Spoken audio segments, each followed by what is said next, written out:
As we're going to keep this show rolling, we have got the most wonderful Rebecca Turner. She also has her own show in the Fringe, so you should also go and see that. But please, ladies and gentlemen, put your hands together for the wonderful world of Rebecca Turner.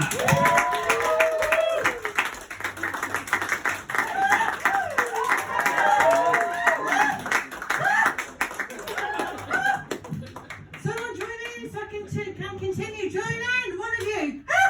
For a different round.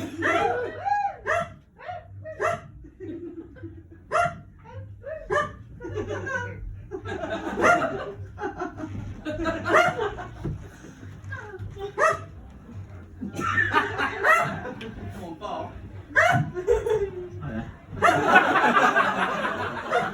There's 4 seats here. Don't be dicks. Don't be dicks. Don't sit to the back. 4 here. Woo! Woo! If you're going to be late, do it in style. Oh, hi, hello, Rebecca. How you doing? You're good? Yay. Cool. I don't have love handles. I have shag rails. Is that right, doing, babes? It's fine, doing. Just a quick survey. Who's as awkward like I am? Oh, yeah. Ooh. My awkwardness is like giving a cow a bottle of their own milk and saying, "Hey, Mr. Cow, why don't you try your own produce? What's it taste like?" First I was afraid. I was pasteurised. I didn't realise all the mysteries cottage cheese could hide. What the fuck? What the fuck? What the fuck? What the fuck? What the fuck? What the fuck? What the fuck?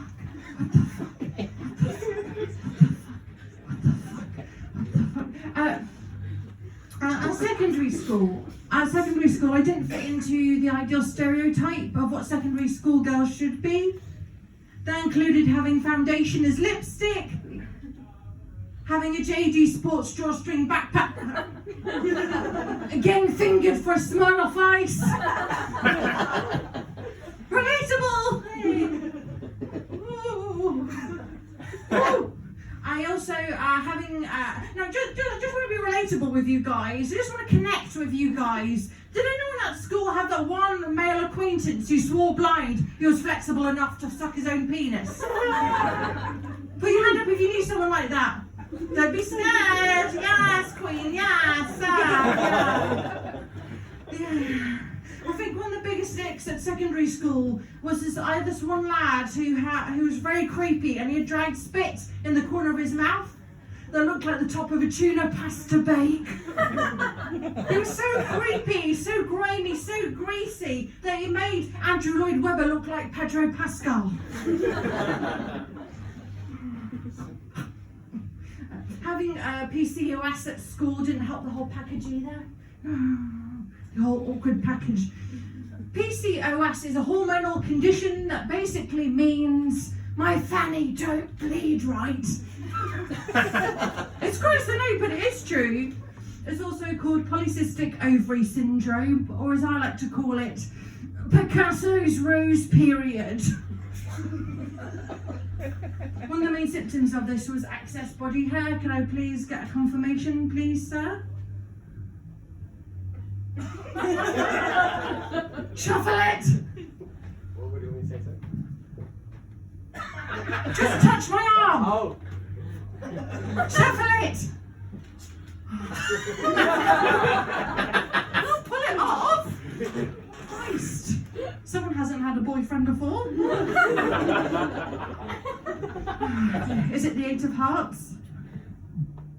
I fucked that joke up, never mind. Yes. Okay, yes. Magic trick! Now I also have dyspraxia, which means my balance and my depth perception is poor. That's particularly irritating as it means that I can't ride bicycles or scooters or people. Now I'm actually also quite ambidextrous, which means I can do different tasks with either hand, including scissoring, ladies. And also in sports, people often ask me, obviously I don't do sports, but it's just for the purposes of a joke. They ask me, oh Rebecca, in sports, they ask me, because I'm ambidextrous, they ask, oh hey, do you swing with your left or your right arm? And I'm like, I don't know, whichever arm put keys in a bowl.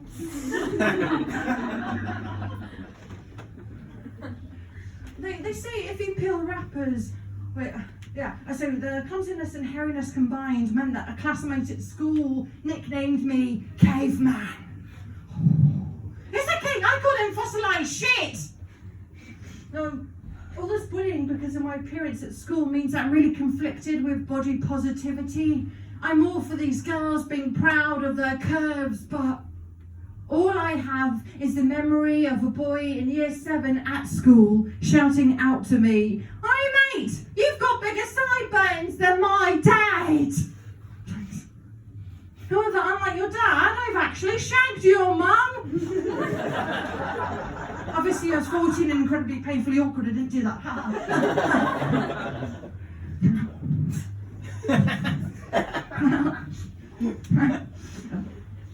I read somewhere that if you peel wrappers off of bottles, you're sexually frustrated. I'm so socially frustrated, I peel the toilet roll off its tube. Academically, my comedy and wit is PhD level. My sexual experience is level 1 Kraft or Neil Buchanan's Art Attack. And I know it's quite a millennial phase at the moment for millennial women to say, I'm in my Fleabag era. I'm in my Fleabag era. I'm in my Fleabag era. I have zero life experience. If anything, I'm in my what's the story and Balamori era. Would you like to know?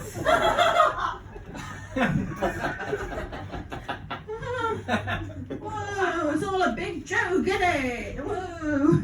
I'm also frustrated. I get frustrated with social situations because I'm not quite autistic. I'm just neurodiverse.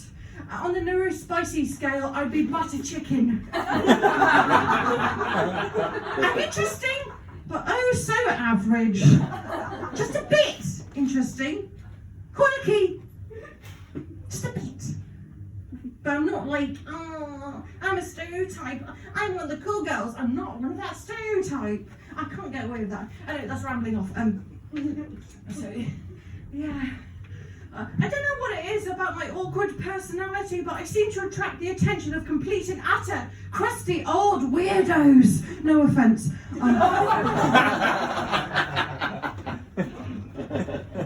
Now, you know in vintage films where if a chap has his eye on a woman, he'll send over a bottle of champagne or red wine to her table in a restaurant to seduce her.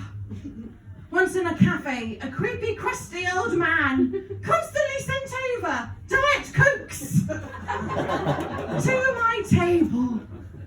I have never felt more uncomfortable in my life. But I guess I now have an artificial sweetener, Daddy.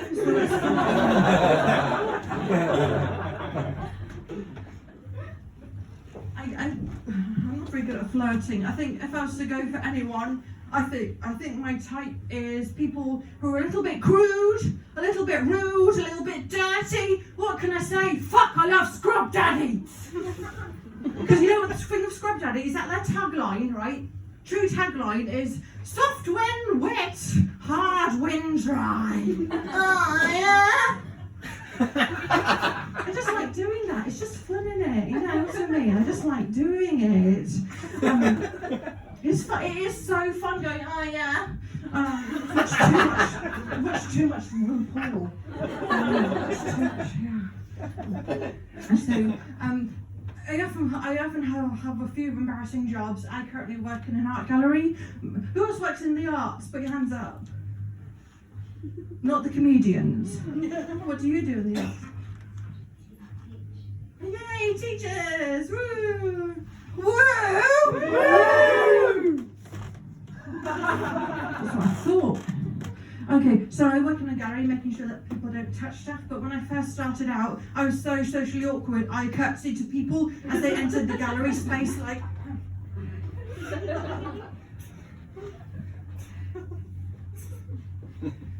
Now, you get a lot of weirdos in the gallery, and one of the most recurrent ones would be the religious, fanatical types. And usually I glaze over them, but one recently was so annoying that I had to humour her, and she started ranting and raving with phrases like, "He died on the cross for our sins. He was the King of Kings." I was like, "Oh, Elvis." And then you get those smug couples who, when you tell them not to touch the artwork, they're like, "Oh, don't worry, we've been to a gallery before, so we know what to do." And then they touch stuff! I'm just frustrated with people constantly fingering my Botticelli. And then you get, you enjoyed that. Lads.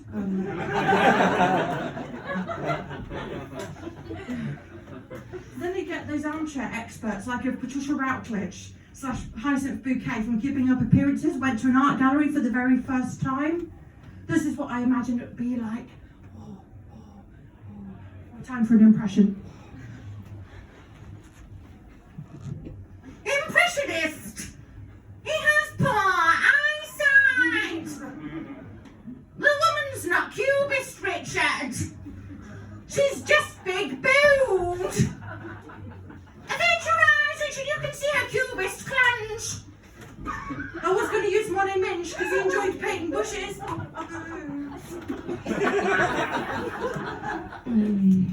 I don't know whether you're laughing at the jokes or my impression. Also, it's a new bit, but you get those family groups are fine, but every so often you get that one family group with grown-up children who you can tell had zero discipline at home when they were younger. There's a certain family group you can tell, and this is a tale I like to label the tale of the pool noodle boy. So this lad was going around with his nan, and he had a massive foam pool noodle like you'd go on holiday in Magaluf when you were 18 or 7, and he was around, and he's narrowly missing the artwork and almost causing like a premature evacuation from the gallery. And you know how adult parents are like, "Oh, he's going to be such a charmer when he's old. He's going to win all the young girls' hearts." And I'm like, "Oh no, yeah, he's going to win over so many people with his like technique, isn't he? Yeah." Yeah, okay, no, that was in the right. Oh, fuck it, okay. Yes, I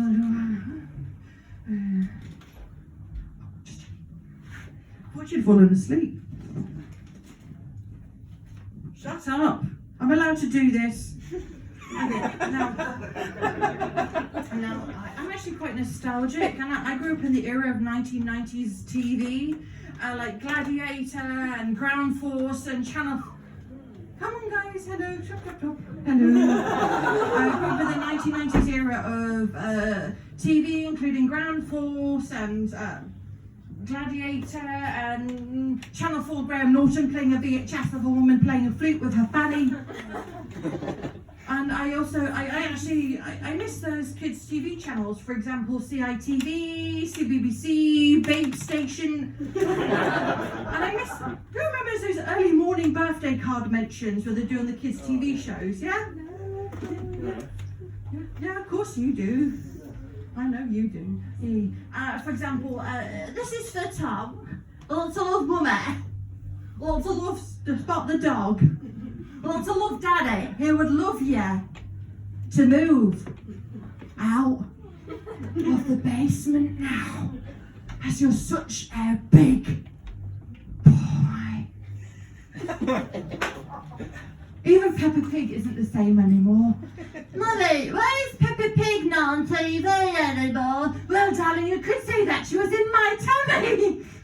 Well, are you pregnant, Mummy? No. Daddy won't put it in me anymore. Not after the taster accident.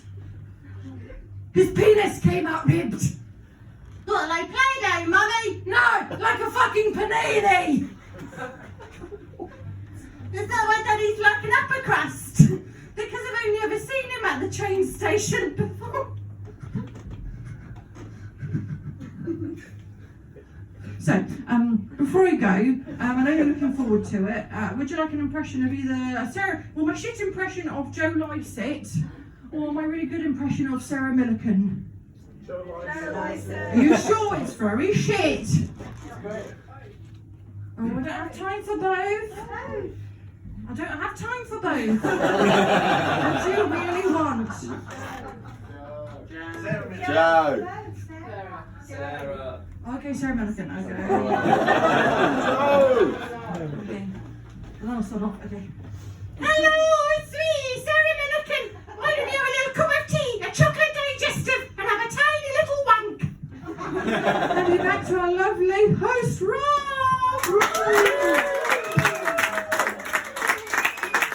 Rebecca Turner. Just fabulous. Rebecca, we can have a competition later, see who's hairier. Yeah. That's my weekend sorted.